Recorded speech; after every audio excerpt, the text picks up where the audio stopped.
Evening guys, welcome in study with Ritesh channel. और आज मैं पल्लवी फिर से पीएमएम के प्रीवियस क्वेश्चंस लेकर आई हूँ जो कि 2013 और 2012 में पूछा गया है।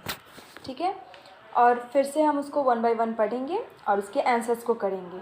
ठीक है, और उससे रिलेटेड कुछ टॉपिक्स को भी नोट करेंगे। ठीक है, तो आप लोग पेन और कॉपी लेकर बैठ जाओ। चलो, तो आज का फर्स्ट क्वेश्चन, आज के सेशन का फर्स्ट क्वेश्चन देखते हैं हम लोग। आज के सेशन का फर्स्ट क्वेश्चन क्या है? प्रथम बार अमेरिका में एड्स की पहचान कब हुई थी? सबसे पहले बार अमेरिका में एड्स की पहचान कब हुई थी? तो ये बात याद रखना कि कुछ बच्चों को कंफ्यूज हो जाएगा इंडिया या अमेरिका। तो क्वेश्चन केयरफुली पढ़ना बच्चों, ठीक है, आंसर करने से पहले। तो क्या पूछ रहा है? अमेरिका में प्रथम बार एड्स की पहचान कब हुई थी? किस सन में, किस सदी में हुई थी? ठीक है ना, किस सन में हुई थी? तो किस सन में हुई थी? जिसको उसको आंसर आता है वो लोग कमेंट बॉक्स में आंसर लिखो। तो द राइट आंसर इज़ 1981। कब हुई थी? 1981 में अमेरिका में पहली बार एड्स की पहचान हुई थी। ठीक है, अब यही बात कर ले इंडिया की, कि अगर मैं पूछ दूँ कि इंडिया में कब हुई थी एड्स की पहचान, जिसको इसको आंसर आता है इसका लिखो। तो बच्चों, इंडिया में एड्स की पहचान पहली बार 1986 में हुई थी। किसमें? 1986 में हुई थी। इसको नोट कर लो, ठीक है, क्योंकि क्वेश्चन ये भी पूछा जा सकता है। ओके, ये 2013 में पूछा गया है, बट आगे ये आपसे पूछ सकता है, इसलिए ये याद कर लो कि 1986 में इंडिया में पहली बार एड्स की पहचान हुई थी। एड्स का फुल फॉर्म सबको पता होगा, ठीक है, किस वायरस के थ्रू होता है ये भी पता होगा, सेक्सुअली डिजीज़ है या फिर एसेक्सुअल है ये भी पता होगा। तो चलो, इसी के साथ हम अगले क्वेश्चन की तरफ बढ़ते हैं। तो बच्चों, जो हमारा अगला प्रश्न है वो क्या बोल रहा है? मुड़े पैर, आधे टेढ़े दांत। फिर से पढ़ते हैं क्वेश्चन को, सॉरी बीच में थोड़ा इंटरप्ट हो गया था। मुड़े पैर, आधे टेढ़े दांत, बाहर निकली जीभ किस बीमारी की निशानी है? किस बीमारी की निशानी है? क्या मधुमेह की है, या फिर मैक्सीडीमा, या ग्वाइटर, या फिर क्रिटिनिज्म? किसकी निशानी है? मुड़े पैर, आधे टेढ़े दांत और बाहर निकली जीभ। तो आप लोगों को पता होगा गाइस, ये किसकी निशानी है? क्रिटिनिज्म की। किसकी? क्रिटिनिज्म एक बीमारी है जिसका ये लक्षण है। क्या है? मुड़े पैर, आधे टेढ़े दांत और बाहर निकली जीभ।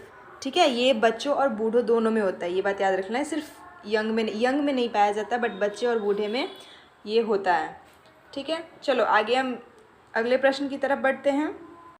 तो गाइस, हम तीसरे क्वेश्चन की तरफ बढ़ते हैं। तीसरा क्वेश्चन क्या है?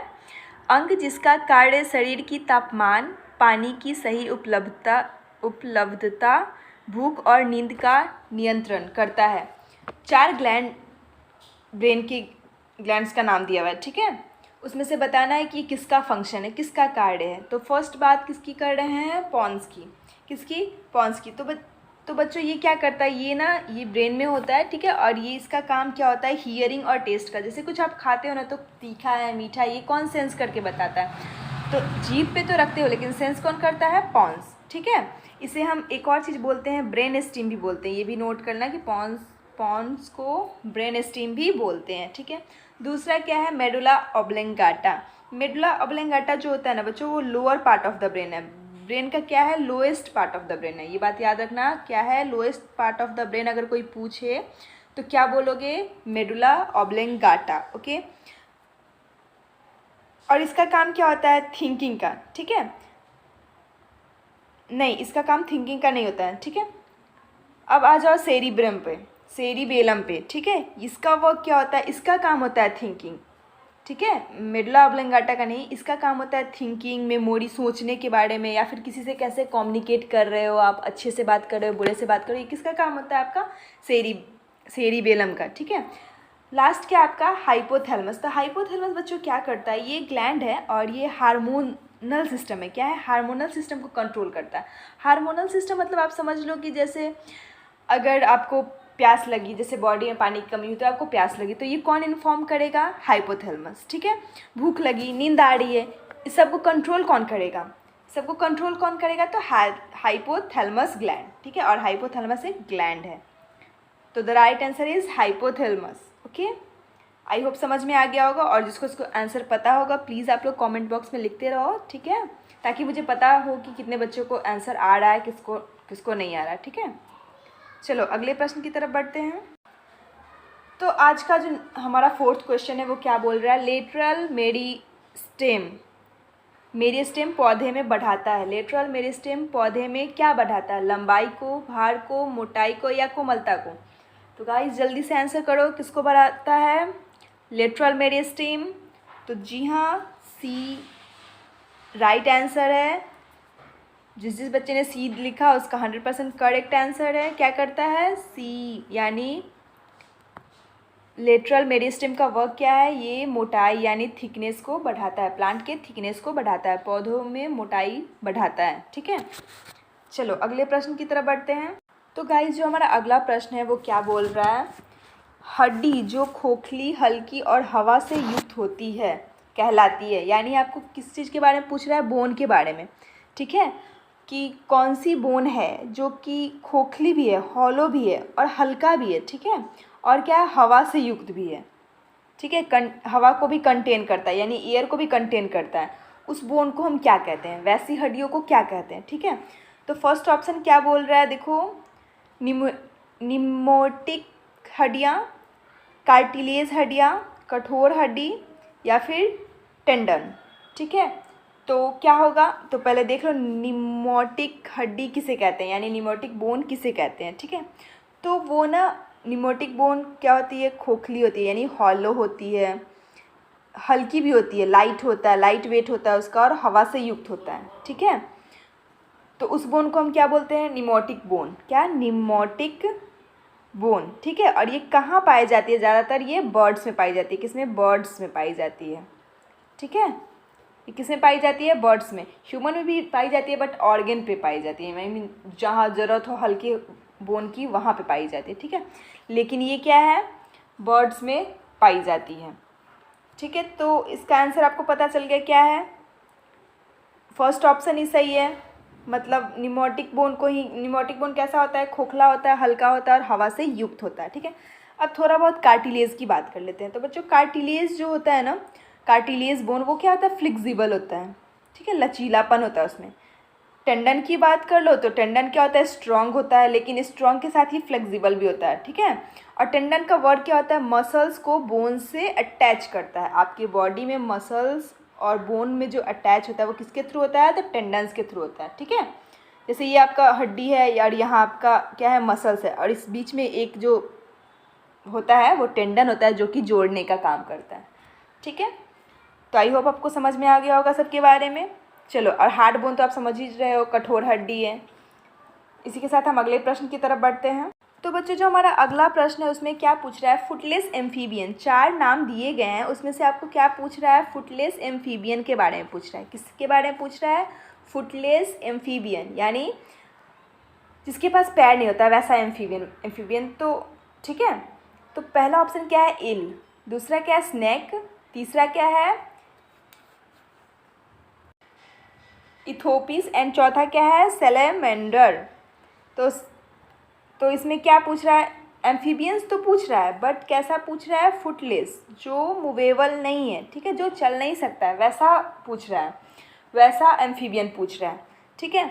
तो क्या होगा, आंसर बता दो जल्दी जल्दी। इथोपियस जो होता है वो फुटलेस एम्फीबियन होता है। क्या होता है बच्चों, इथोपियस जो होता है वो फुटलेस एम्फीबियन होता है। इसे याद कर लेना कि इथोपियस जो होता है वो क्या है, फुटलेस एम्फीबियन है, ओके। चलो इसी के साथ हम अगले प्रश्न की तरफ बढ़ते हैं। तो बच्चों जो हमारा अगला प्रश्न है वो क्या है, अनावृतबीजी पौधों का उदाहरण है। अनावृतबीजी के बारे में पूछ रहा है, यानी एंजियोस्पर्म प्लांट के बारे में पूछ रहा है। तो सबसे पहले आप लोगों से मैं पूछना चाहती हूँ कि ये अनावृतबीजी क्या होता है, ठीक है ना, ये कैसा पौधा होता है, सबको पता होगा, ठीक है। ये क्या करता है, फ्लावर को प्रोड्यूस करता है और इसके फ्रूट्स में सीड पाए जाते हैं। क्या पाए जाते हैं, इसके फ्रूट्स के अंदर भी सीड पाए जाते हैं, ठीक है। इसके तो हमारा ऑप्शन क्या है, first Pinus, second ragi, third beans and fourth क्या है, एडियंटम। एडियंटम, ठीक है। तो आंसर क्या होगा जल्दी से बता दो। एंजियोस्पर्म प्लांट कौन है जो कि फ्लावर प्रोड्यूस करता है और उसके फ्रूट में सीड्स भी होते हैं, ठीक है। बता दो जल्दी से। तो पाइनस, पाइनस क्या है आपका, एंजियोस्पर्म प्लांट है। ओके, सॉरी, एंजियोस्पर्म प्लांट है।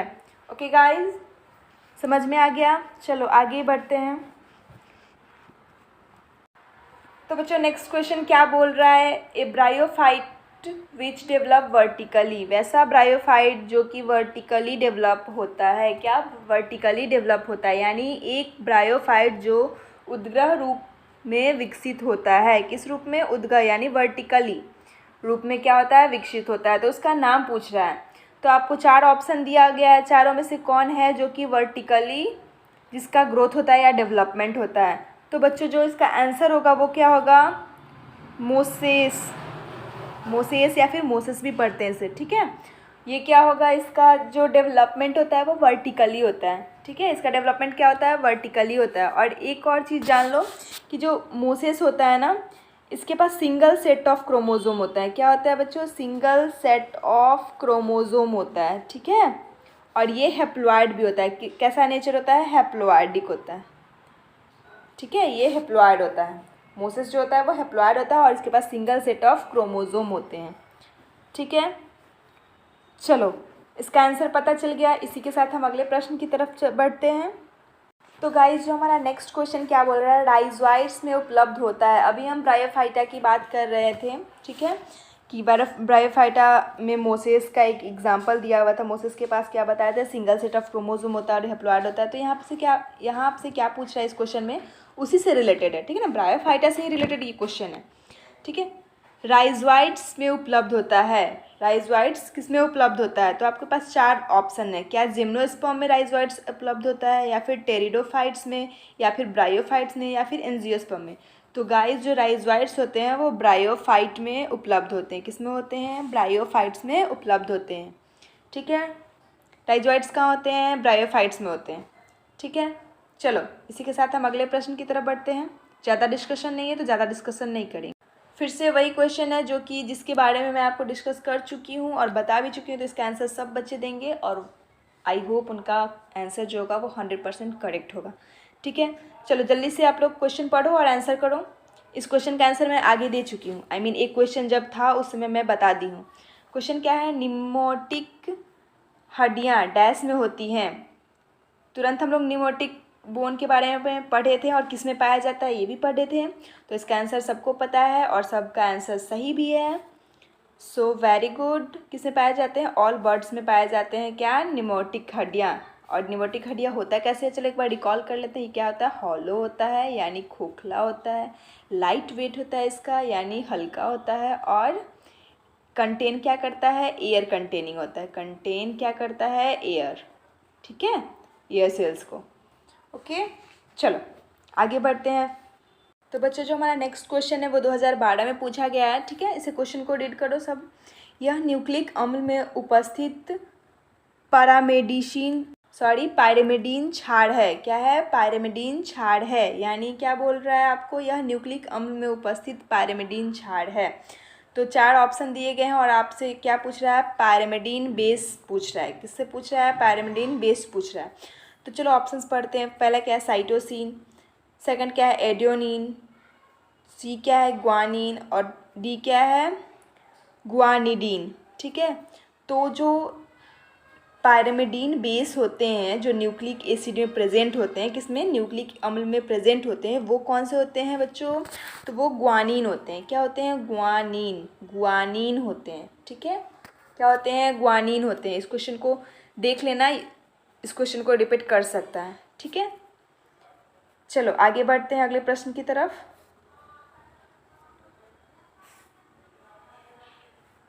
अगला प्रश्न क्या है, अगला प्रश्न क्या पूछ रहा है गाइस, यह एक संक्रामक बीमारी नहीं है। यानी आपसे क्या पूछ रहा है कि कौन इसमें से इन्फेक्शियस डिजीज़ नहीं है। क्या है, इन्फेक्शियस डिजीज़ नहीं है।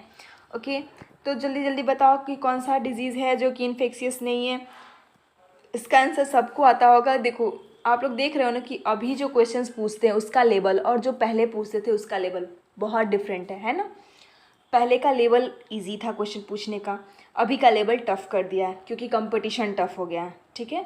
तो आप लोगों को अभी के लेवल से पढ़ना है, ठीक है। ये क्वेश्चन रिपीट हो कर रही हूँ, हो सकता है मे भी पूछ दे, 1-2 क्वेश्चन पूछ दे आपसे, तो आपका 100% श्योरेंस रहेगा ना कि वो क्वेश्चन 100% आपका सही ही होगा, ठीक है। इसलिए प्रीवियस क्वेश्चन को भी रिवीजन कर लेना चाहिए, चाहे उसका लेवल कैसा भी हो, ठीक है। तो फर्स्ट ऑप्शन क्या है बच्चों, रेबीज़, सेकंड क्या है इन्फ्लुएंजा, थर्ड क्या है ग्वाइटर और फोर्थ क्या है एड्स। तो आप बता दो कि संक्रामक बीमारी नहीं है, इसमें से कौन इन्फेक्शियस डिजीज़ नहीं है। रेबीज़, तो रेबीज़ जानते हो आप लोग वायरल डिजीज़ है, ठीक है, इससे इन्फेक्शन फैलेगा, मतलब ये इन्फेक्शियस डिजीज़ है। तो यहाँ पूछ रहा है कि आपसे कि कौन नहीं है। इन्फ्लुएंजा भी इन्फेक्शियस डिजीज़ है, एड्स भी वायरल डिजीज़ यानी इन्फेक्शियस डिजीज़ है, ठीक है। क्या थर्ड क्या है, ग्वाइटर, यानी ग्वाइटर के बारे में बात करें यानी गंडमाला के बारे में। तो ग्वाइटर जो होता है वो एलिमेंट की कमी से होता है, यानी आयोडीन की कमी से होता है। किसकी कमी से होता है बच्चों, आयोडीन की कमी से, लैक ऑफ आयोडीन होता है, ठीक है। तो ये एक इन्फेक्शियस डिजीज़ नहीं है, यानी संक्रामक बीमारी नहीं है। तो the right answer is C. Okay, question tough नहीं है, सबका आंसर सही होगा, वेरी गुड। चलो आगे बढ़ते हैं हम अगले प्रश्न की तरफ। नेक्स्ट जो आप लोगों का प्रश्न है वो बहुत सिंपल है और सबको आता है। मुझे पता है कि 100% बच्चे जो होंगे वो आंसर सही देंगे, ठीक है। तो पढ़ो, भारतीय दही इसके निवेशन के द्वारा बनाया जाता है। ये शुरू से आप लोग पढ़ते आ रहे, इसमें नो डिस्कशन, ठीक है। तो इसका आंसर क्या होगा, लैक्टोबासिलस वगैरिस। क्या, लैक्टोबासिलस वगैरिस, ठीक है, वगैरिस। तो the right answer is a. Okay, चलो ये सबको पता है कि जो कर्ड होता है वो जो कर्ड होता है, वो जो मिल्क होता है वो कर्ड के फॉर्म में चेंज होता है, तो किस बैक्टीरिया के द्वारा होता है, तो लैक्टोबासिलस वगैरिस के द्वारा, ठीक है। चलो अगले प्रश्न की तरफ बढ़ते हैं। अगला प्रश्न देख लो क्या चीज़ से है, विटामिन से है। देखो बच्चों, आप लोग अगर प्रश्न को हर एक साल के क्वेश्चन को अगर अच्छे से देख रहे होगे तो विटामिन से हर एक साल कोई ना कोई क्वेश्चन पूछ रहा है। तो अगर आप विटामिन, यहाँ डिजीज़ से भी पूछ ले रहा है, वायरल डिजीज़, बैक्टीरियल डिजीज़ कौन सा है, ठीक है। तो ये सब अगर कंफर्म कर लोगे तो 1-2 क्वेश्चन तो आपका कंफर्म हो गया ना। क्या, इसका तो 100% श्योरेंस है कि पूछेगा ही और आंसर भी देगा। ओके, तो मैं कोशिश करूँगी कि एक जो विटामिन से क्वेश्चन है या टॉपिक वाइज जो क्वेश्चन हर एक साल पूछ रहा है उसको भी कवर करवा दूँ ये क्वेश्चन ख़त्म होने के बाद, ठीक है। जितना पॉसिबल हो सकेगा उतना MCQ मैं करवाने की कोशिश करूँगी, ठीक है। तो चलो इसे पढ़ते हैं। क्या बोल रहा है, इस विटामिन की कमी से एक घाव के बाद दीर्घकालीन रक्तस्राव हो सकता है, यानी क्या बोला, लॉन्ग टर्म ब्लीडिंग आफ्टर वॉन्ड, ठीक है। किस विटामिन की कमी से लॉन्ग टर्म ब्लीडिंग हो सकता है, ठीक है। तो किस विटामिन की कमी से होता है गाइस, तो विटामिन के की कमी से। किससे, विटामिन के की कमी से क्या होता है, लॉन्ग टर्म ब्लीडिंग हो सकता है। ओके, तो the right answer is vitamin के। विटामिन के की कमी से क्या, एक घाव के बाद दीर्घकालीन रक्तस्राव हो सकता है, ठीक है ना, यानी लॉन्ग टर्म ब्लीडिंग हो सकता है। ओके, चलो इसको याद कर लेना कि विटामिन के की कमी से क्या हो रहा है, विटामिन ए की कमी से क्या होता है, विटामिन सी की कमी से क्या होता है, विटामिन डी की कमी से क्या होता है, ठीक है। चलो आगे बढ़ते हैं हम। तो बच्चों जो हमारा अगला प्रश्न है वो क्या है, यह मनुष्य हेतु आवश्यक एमिनो अम्ल है, यानी क्या बोल रहा है, essential amino acid for humans के लिए क्या पूछ रहा है, इसेंशियल एमिनो एसिड कौन सा है। जल्दी जल्दी आंसर करो इसका, कौन सा है इसेंशियल एमिनो एसिड। तो गाइज हमारा ऑप्शंस क्या है ये पढ़ लेते हैं पहले। Glycine, second one is methionine, तीसरा क्या है टायरोसिन, चौथा क्या है सेरीन। मैं वैसे आप लोग को लग रहा हो ना कि मैं थोड़ा बहुत मतलब 50% तो हिंदी बोलना सीख ही ली हूँ, ठीक है। 100% भी कुछ दिन बाद हो जाएगा, सो डोंट वरी, अभी थोड़ा बहुत मिस्टेक्स आते हैं। तो इसका आंसर क्या होगा, जल्दी जल्दी आप लोग बताओ कि इसेंशियल एमिनो एसिड ह्यूमन के लिए कौन सा है। तो आप सभी को पता है क्या है, मेथियोनिन। क्या है बच्चों, मेथियोनिन जो है वो ह्यूमन के लिए इसेंशियल एमिनो एसिड है। ओके, ये क्या होता है, ये एक एंटीऑक्सीडेंट होता है। क्या होता है बच्चों, एंटीऑक्सीडेंट होता है। ओके, एंटीऑक्सीडेंट होता है, ठीक है। इसका काम फंक्शन क्या होता है कि जो आयोनिक रेडिएशन से हमारे बॉडी पे डैमेज होता है उससे क्या करता है, हमारे बॉडी को प्रोटेक्ट करता है। ओके, चलो इसी के साथ हम आगे बढ़ते हैं नेक्स्ट क्वेश्चन की तरफ। इस क्वेश्चन की तरफ मूव करते हैं। निम्न पाचन में गैर सक्रिय विकार है। क्या पूछ रहा है, non active in low digestion. Okay, चलो ऑप्शंस देखते हैं। फर्स्ट ऑप्शन क्या है, amylase, second one is pepsin, third क्या है, ट्राइसिनोजीन एंड फोर्थ क्या है, लाइपेज। तो इसका आंसर क्या होगा गाइस, ट्रिप्सिनोजेन। ट्रिप्सिनोजेन जो होता है वो डाइजेशन में गैर सक्रिय विकर है। क्या है, गैर सक्रिय विकर है। इसे याद करना, क्या है, ट्रिप्सिनोजीन जो होता है वो होता तो है लेकिन नॉन एक्टिव होता है। ठीक है, क्या होता है, नॉन एक्टिव होता है। चलो अगले प्रश्न की तरफ बढ़ते हैं। तो बच्चों नेक्स्ट क्वेश्चन जो है वो बहुत इजी है, आप सभी करो, ठीक है, और कमेंट में लिख दो, ठीक है आंसर। नेक्स्ट क्वेश्चन क्या है, यह पौधा खाद्य तेल, पशु आहार और रेशे देती है। तो कौन सा पौधा देती है, सब, गुलाब, सूरजमुखी, जूट और कपास। चलो जूट तो देती है, जूट क्या देती है, रेशा देता है, ठीक है। पशु आहार नहीं मिलता है। सूरजमुखी क्या होता है, सूरजमुखी जो होता है उसे तेल मिलता है। और गुलाब से क्या मिलता है, गुलाब के तेल भी होते हैं, ठीक है, जो कि हम लोग फेस पे यूज़ करते हैं। कपास से क्या है, कपास से ये तीनों मिलता है, खाद्य तेल और पशु आहार और रेशे, ठीक है, एडिबल ऑयल, पशु आहार और रेशे। तो द राइट आंसर इज़ कपास यानी कॉटन। ओके, क्या होगा इसका आंसर, कॉटन। चलो इसी के साथ हम अगले प्रश्न की तरफ बढ़ते हैं। नेक्स्ट क्वेश्चन भी बहुत ईजी है, आप सभी को इसका आंसर पता है। निम्न में से कौन पादप उत्पाद नहीं है। क्या पूछ रहा है, कौन पादप उत्पाद नहीं है। फ्लैक्स, सेकंड क्या है, रेशम, थर्ड क्या है, राई और फोर्थ क्या है, शुगर। ठीक है, क्या बोल रहा है कि कौन सा प्लांट प्रोडक्ट नहीं है, प्लांट प्रोडक्ट की बात कर रहा है। तो शुगर, चीनी प्लांट से मिलता है, शुगर केन से मिलता है, ठीक है। रे भी प्लांट से मिलता है, रेयन, ठीक है। राई, सॉरी ये राई है, यहाँ रे लिखा हुआ है, मिस्टेक, ठीक है। ये प्लांट से मिलता है राई। रेशम प्लांट से नहीं मिलता है, किससे मिलता है, सिल्क वॉर्म से मिलता है। तो इसका आंसर क्या होगा, रेशम। रेशम कहाँ से ऑब्टेन किया जाता है, सिल्क वॉर्म से, ठीक है। वो भी सिल्क वॉर्म के किस स्टेज से, कुकून से, कुकून ऐसे बोल सकते हैं, कुकून्स ऑफ सिल्क वॉर्म, ठीक है। चलो अगले प्रश्न की तरफ बढ़ते हैं। तो आज के सेशन का जो सेकंड लास्ट क्वेश्चन है वो क्या है, निम्न में से कौन एक कार्बनिक क्लोरीन कीटनाशक नहीं है। मतलब क्या पूछ रहा है, ऑर्गेनिक क्लोरीन इंसेक्टिसाइड नहीं है। ओके, आंसर क्वेश्चन ठीक से पढ़ना है कि नहीं है। तो ऑप्शंस क्या है, methionine, second one is DDT and third क्या है, एल्डरीन, फोर्थ क्या है, बीएचसी। तो इसका आंसर क्या होगा, मेथियोनिन जो है वो ऑर्गेनिक क्लोरीन इंसेक्टिसाइड नहीं है। क्या है, मेथियोनिन ऑर्गेनिक क्लोरीन इंसेक्टिसाइड नहीं है। चलो आज के सेशन का लास्ट क्वेश्चन की तरफ बढ़, आज के सेशन का लास्ट क्वेश्चन और सबसे ईजीएस्ट क्वेश्चन है, ठीक है। चलो इसका आंसर करो जल्दी जल्दी आप लोग। लेग हेमोग्लोबिन इनमें उपस्थित हैं। Leg haemoglobin is present in cow, सीप, कैरोट प्लांट और सोयाबीन। सबको पता है कि लेग हेमोग्लोबिन किस प्लांट में उपस्थित है, सोयाबीन के पौधे में, यानी सोयाबीन प्लांट में। ओके गाइज, इसी के साथ आज का सेशन एंड करते हैं एंड फिर से नेक्स्ट सेशन में मिलते हैं कुछ नेक्स्ट क्वेश्चन के साथ। ओके, तब तक के लिए थैंक यू।